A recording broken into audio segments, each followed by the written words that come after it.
हम अपनी जान के दुश्मन को अपनी जान कहते हैं। हम अपनी जान के दुश्मन को अपनी जान कहते हैं। मोहब्बत की इसी मिट्टी को हिंदुस्तान कहते हैं, हिंदुस्तान कहते हैं। जो दुनिया में सुनाई दे उसे कहते हैं खामोशी, जो आंखों में दिखाई दे उसे तूफान कहते हैं। जो ये दीवार का सुराख है साहब, जो ये दीवार का सुराख है, चाइना, अमेरिका, पाकिस्तान साजिशों का हिस्सा है, मगर हम इसे अपने घर का रोशनदान कहते हैं, अपने घर का रोशनदान कहते हैं। मैं नेहा वर्मा देश प्रेम और राष्ट्र निर्माण के उपलक्ष्य पर अपने कुछ विचार आप सभी के साथ साझा करना चाहूंगी।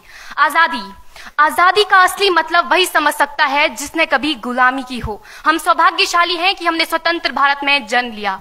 यूं तो आजादी की लौ 1857 में ही जल चुकी थी, जो वर्षाल बनकर 1947 में हमारे देश को आजाद कराई। प्राचीन, मध्यकालीन और वर्तमान भारत के उदाहरणों से स्पष्ट करना चाहूंगी कि जब हम फिरंगियों के फेरे में फंस गए थे तो रंग दे बसंती चोला की एक आवाज पर टोलों के टोले उमड़ आते थे और उनके वंदे मातरम के नारों से खून में आने वाला 5 डिग्री का तूफान अंग्रेजी शासकों की जड़ों में तूफान ला देता था। लोग मर जाते थे, मिट जाते थे, फांसी चढ़ जाते थे, तो वो भी अपनी देशभक्ति साबित कर रहे होते थे, क्योंकि ये उस दौर की देशभक्ति की कसौटी थी। उसके बाद 62, 65 और 71 के युद्धों में अपना सुहाग गवा देने वाली औरत, जब घर के हालात ये हो जाया करते थे कि प्यार भी भरपूर गया, मांग का सिंदूर गया, नन्हे नौनिहालों की लंगोटियां चली गई, छोटी छोटी बेटियों की चोटियां चली गई, बाप की कमाई गई, भाई की पढ़ाई गई। ऐसा एक विस्फोट हुआ, पता ही चला नहीं, पूरे जिस्म की ही कई बोटियां चली गई। और आपके लिए तो एक आदमी मरा है साहब, किंतु मेरे घर की तो रोटियां चली गई, मेरे घर की तो रोटियां चली गई वाले हालात पैदा हो जाने के बावजूद भी एक माँ अपने बेटे को सरहद पर दुश्मनों की धज्जियां उड़ाने के लिए भेज देती थी और उसे पत्र लिखाकर ये भेजा करती थी कि अम्मा ने खत लिखा है बड़े ही चाव से, पुत्र मेरे ना घबरा जाना, 1 इंच भी पीछे ना हटना, चाहे इंच इंच कट जाना, चाहे इंच इंच कट जाना। इस तरह पूरा परिवार अपनी देशभक्ति साबित कर रहा होता था।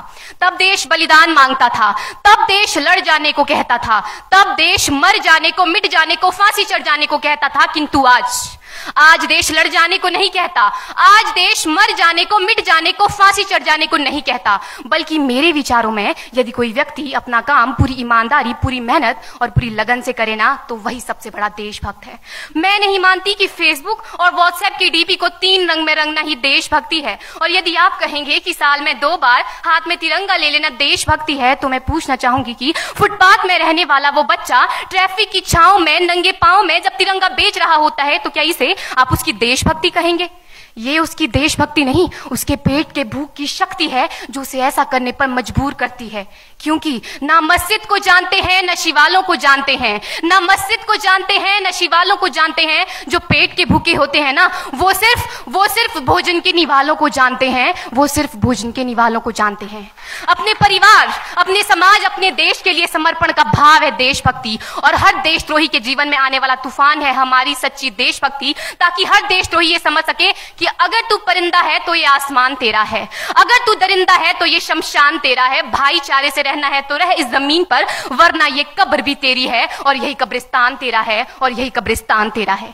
लेकिन एक देशद्रोही से ज्यादा देशभक्ति तब आहत होती है जब एक बेटा अपने बूढ़े माँ बाप को वृद्धाश्रम की चौखट पर छोड़ आता है।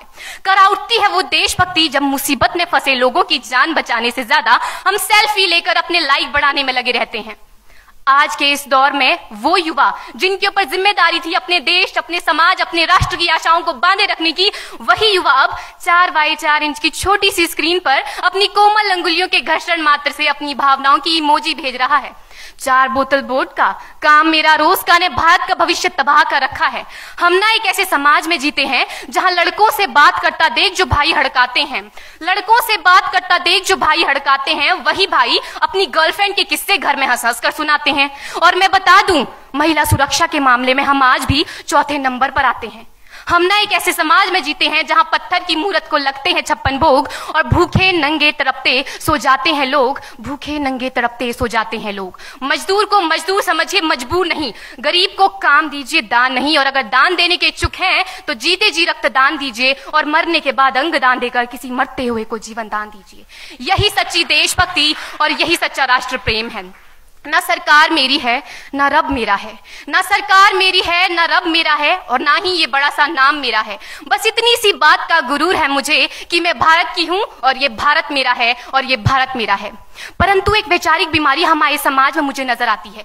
कहा जाता है हम दुनिया के सबसे बड़े लोकतंत्र हैं, जहां हिंदू पैदा होते हैं, मुस्लिम, सिख और ईसाई भी पैदा होते हैं, लेकिन बदकिस्मती है अब इंसान पैदा नहीं होते। और मेरे विचारों में ना हिंदू की जरूरत है ना मुसलमान की जरूरत है, राष्ट्र निर्माण के लिए केवल अच्छे इंसान की जरूरत है, केवल अच्छे इंसान की जरूरत है। जरा सोच कर देखिए, ये पेड़ पौधे और शाखाएं भी परेशान हो जाएं अगर परिंदे भी हिंदू और मुसलमान हो जाएं। एक शैक्षणिक बीमारी भी हमारे समाज में मुझे नजर आती है, और बड़े ही आश्चर्य की बात है जिस देश ने पूरी दुनिया को तक्षशिला और नालंदा देकर के विश्वविद्यालय शिक्षा की बुनियाद रखी, आज विश्व के 100 सर्वश्रेष्ठ विश्वविद्यालयों में हमारा एक भी विश्वविद्यालय खड़ा नहीं हो पाता। जहां एक और हमारे पास IIT, IIM और NIT जैसे शिक्षण संस्थान हैं, तो वहीं दूसरी ओर इस देश के गरीबों को बेरोजगारी की जमात में खड़ा करने के लिए उनके हाथ में सर्व शिक्षा अभियान का झुंझुना पकड़ा दिया जाता है। और मैं बता दूं, इस शैक्षणिक बीमारी का केवल एक कारण वो ये कि हमारे देश की शिक्षा नीति केवल 2 तरह के लोगों के लिए बनती है, पहले वो जो विद्वान हैं और दूसरे वो जो धनवान हैं। इसी तरह की कई गजब की बीमारियां हैं, और इन बीमारियों की जो जड़ है ना, वो हमारा अंधविश्वास। और मेरे विचारों में जब तक इस देश का युवा अपनी सफलता के लिए मंदिरों में जा जाकर नारियल फोड़ फोड़ कर भगवान को रिश्वत लगाता रहेगा, हमारे समाज का शिक्षित वर्ग ही बिल्ली के रास्ता काटने पर खड़े हो जाना, अपने धर्म अपनी जाति को ऊंचा मानकर दूसरों के धर्म की अवहेलना करता रहेगा, तब तक ना तो इस देश से अंधविश्वास खत्म होगा और ना ही हमारा राष्ट्र निर्माण संभव होगा। हमारी संस्कृति, हमारी सभ्यता को दुनिया ने शीश नवाया है, तो क्यों आस्था के नाम पर हमने अंधविश्वास फैलाया है? मेरे विचारों में हमारा राष्ट्र निर्माण तब संभव होगा जब इस देश में महिलाओं की पूजा नहीं, उनकी इज्जत की जाएगी। राष्ट्र निर्माण तब संभव होगा जब हम जातिगत आरक्षण नहीं बल्कि सामाजिक सशक्तिकरण पर बात करेंगे। राष्ट्र निर्माण तब संभव होगा जब स्वच्छता अभियान में केवल सरकार नहीं बल्कि सड़क पर चलने वाला हर एक नागरिक हाथ बंटाएगा, स्वच्छ भारत स्वस्थ भारत को दिल से अपनाएगा। असल मायने में हमारा राष्ट्र निर्माण तब संभव होगा जब एक गरीब बच्चा मध्याह्न भोजन के लिए नहीं बल्कि ज्ञान अर्जन के लिए सरकारी स्कूल की चौखट पर कदम रखेगा। और हमारा राष्ट्र निर्माण तब तक संभव नहीं होगा जब तक एक नागरिक नैतिक रूप से सटीन, चारित्रिक रूप से भ्रष्ट, मानसिक रूप से दिवालिया, धार्मिक रूप से अंधा, राजनीतिक रूप से गंदा, स्वैच्छिक मान मूल्यों के आंकड़ों में जिन्न शिन्न पैपंदमयी अखंड भारत को खंड खंड करता रहेगा, तब तक हमारा राष्ट्र निर्माण संभव नहीं होगा। बड़ी बड़ी बातें नहीं, छोटी छोटी कोशिशें करनी होगी, क्योंकि ठोकर हमें पहाड़ से नहीं पत्थरों से लगा करती है। I being an Indian, I being a student, I being a symbol daughter of this motherland feel proud to be an Indian। और मैं सैल्यूट करना चाहूंगी सरहद पर दिन रात हमारी रक्षा के लिए खड़े हर उस जवान को, इस देश की पुलिस, प्रशासन और किसान को, और इस देश के हर उस व्यक्ति को जो अपना काम पूरी ईमानदारी, पूरी मेहनत और पूरी लगन से करते हैं, जिनके बिना राष्ट्र निर्माण की कल्पना करना भी असंभव सा लगता है। और आज इस मंच पर पूरी जिम्मेदारी के साथ मैं भारत की बेटी ये कहती हूं कि हमारा राष्ट्र निर्माण तब संभव होगा जब हम सभी, मैं, आप, हम सब मिलकर प्रयास करेंगे, क्योंकि हमारे देश की जिम्मेदारी नहीं है हमें आगे ले जाने की, हमारी जिम्मेदारी है अपने देश को आगे ले जाने की, अपने राष्ट्र को आगे ले जाने की, अपने वतन को आगे ले जाने की। तो अंत में मैं बस यही कहना चाहूंगी, मेरा हिंदुस्तान महान था, महान है, महान रहेगा।